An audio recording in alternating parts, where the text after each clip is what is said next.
పశ్చిమ గోదావరి జిల్లా పాలకొల్లులో దొంగలు హల్చల్ చేశారు. బోండాడవారి వీధిలో అనసూయ అనే రుతురాలిపై దాడి చేసి ఆమె మెడలోంచి బంగారం ఎత్తుకెళ్లారు దుండగులు.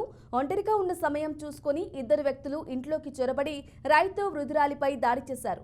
ఆమె మెడలోని గొలుసు, చెవిదిద్దులు, 4 బంగారం గాజులు అపహరించుకుపోయారు. అనంతరం రంగంలోకి దిగిన పోలీసులు వివిధ కోణాల్లో దర్యాప్తు చేపట్టారు. తీవ్రంగా గాయపడిన అనసూయను ఆసుపత్రికి తరలించారు. నిందితులను త్వరలో పట్టుకుంటామని పోలీసులు తెలిపారు. ముస్లిం హౌస్లో ఇంట్లో వెళ్ళి దొంగతనం జరిగింది. దొంగతనం టైంకి అమ్మాయి కూడా కొట్టడం జరిగింది. సీసీటీవీలో మనకి ఫుటేజ్ ఆల్రెడీ వచ్చింది. సో అక్యూజ్ ఐడెంటిఫై జరిగినాయి. Already our teams are looking for it and immediately ఇద్దరు అక్యూజ్కి or whosoever are available in the accused పట్టడం జరిగింది. Will start already teams are working on it. అమ్మ కోసం కూడా she has been shifted for better treatment to hospital.